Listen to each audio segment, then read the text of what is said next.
Hey guys, it's me Arlene, Delicious Delights, and welcome to my channel. Today I want to talk about some cheap, affordable, inexpensive Gourmand perfumes. I have chosen 6 from my collection. Most of them are pretty new, but these are the ones that I have been enjoying a lot lately. So they won't be in any specific order, but my very favorite I'll leave to the very end. Now, the first one here is from the house of Aquolina, and it's a flanker of Pink Sugar, which is a very, very popular scent. And this one is the Berry Blast version. I think this was released last year or maybe a few years ago, sorry. Some notes in a Pink Sugar Berry Blast are blueberry, blackberry, cotton candy, of course, cherry, strawberry, caramel, and vanilla. So this one does remind me of the original Pink Sugar. It's very, very sweet. But I find with this Berry Blast version, especially in the opening, I do get more of the fruity notes. So there's that cherry and strawberry accord in here. And also, as this one dries down, it kind of just smells pretty much like the original Pink Sugar. So if you like the original Pink Sugar, but maybe you wished it was a little bit more fruity, then this one is definitely one to try. It's a fun fragrance. It reminds me of cotton candy at the fair when I'm a kid, and then you get all that sticky, sugary feeling all over your fingers and your mouth and everything. So yeah, it's not something I wear every single day. I don't think it's something I can wear daily, but when I'm in the mood for something cheerful and fun and nostalgic, then this Aquolina Pink Sugar Berry Blast works perfectly. Okay, moving on to the second one here, we have a perfume from the house of Dolce & Gabbana, and it's Dolce Garden. So I got this on discount at my local chemist, and I have seen it on discount on some web shops, but I guess it depends on your location. So some notes in Dolce Garden: coconut, frangipani, ylang ylang, vanilla, almond milk, and sandalwood. So for me, this one opens up very coconutty. It is creamy, milky. It reminds me of coconut cream or a coconut icing on a coconut or vanilla cake. And it is very sweet and delicious and literal. So after this one dries down, I do get more of the floral notes coming through. And the floral notes are frangipani and ylang ylang, which to me sometimes come off very creamy as well. And then it just combines with that creamy coconut. It's mostly a coconut scent though, I'll say, from the beginning to the end. I don't stop smelling the coconut. So the dry down of Dolce Garden is basically coconut and vanilla, still very tasty, delicious, edible smelling. And I think that you will have to enjoy coconut scents a lot to be able to appreciate this one, because it is a coconut, an overwhelming coconut scent that I think that if you overspray this one, it can be a little cloying, because it does have this creamy thickness about it that can be a bit much, at least for me. But yeah, it does have this nice summery tropical vibe. But I think this can be worn year-round as well because of how dense it can feel. And also with the name Garden, I guess I was expecting like a floral garden with some green notes. But for me, mostly this is just coconut all the way through, with more florals coming in the mid. And think of a coconut cake and also coconut vanilla icing. So yeah, it's a delicious, delicious scent, and I enjoy this one a lot. All right, so the next one here is something that I don't think I've heard anyone talk about yet in the Frag Com, at least from what I can remember. This one I picked up at the TK Maxx for $19.99. It's from the house of Maison Heritage, and it's called Opera. So Maison Heritage, as far as I know, is a house that makes leather goods or handbags. And this one only has 3 notes listed. It's actually listed right there: bergamot, coffee, and almond. And this one was one that really surprised me. I really enjoy this one. This one comes off a creamy, nutty, milky vanilla scent. There's also some coffee notes in here, and I do smell it in here, but it's mostly a coffee where there's more milk than coffee.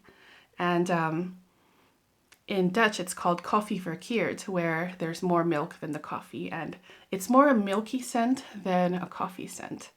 So as this one dries, I do get some of those almond notes coming through, and it has a texture that's kind of thick, so it does remind me a little bit of marzipan.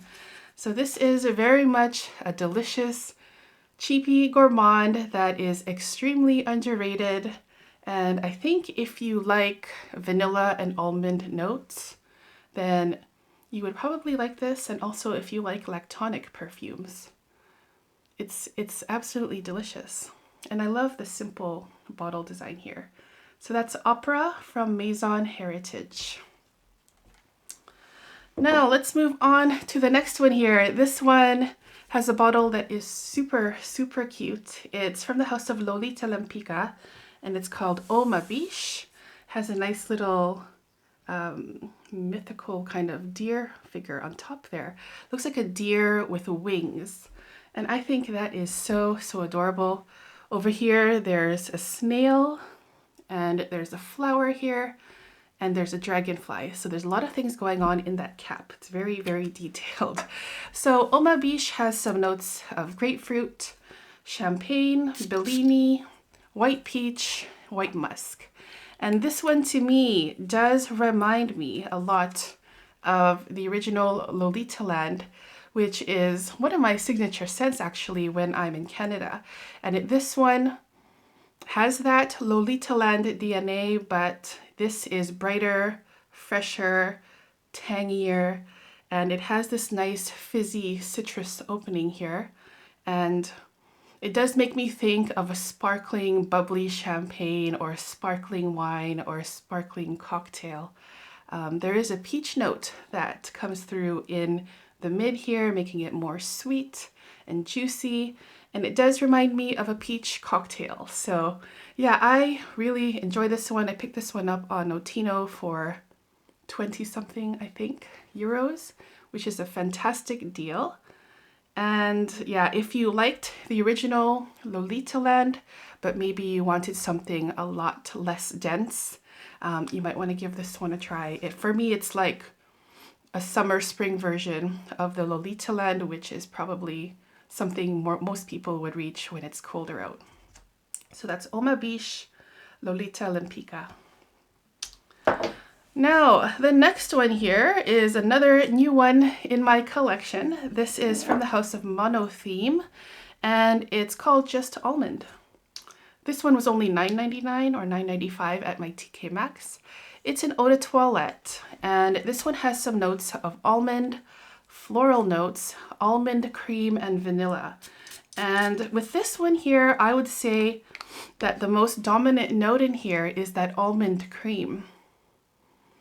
It does open up, first of all, with this creamy vanilla almond liqueur, and it is gorgeous. I love the opening, and then I even enjoy the dry down more here because that creamy almond milk does come through, and it makes me think of almond icing.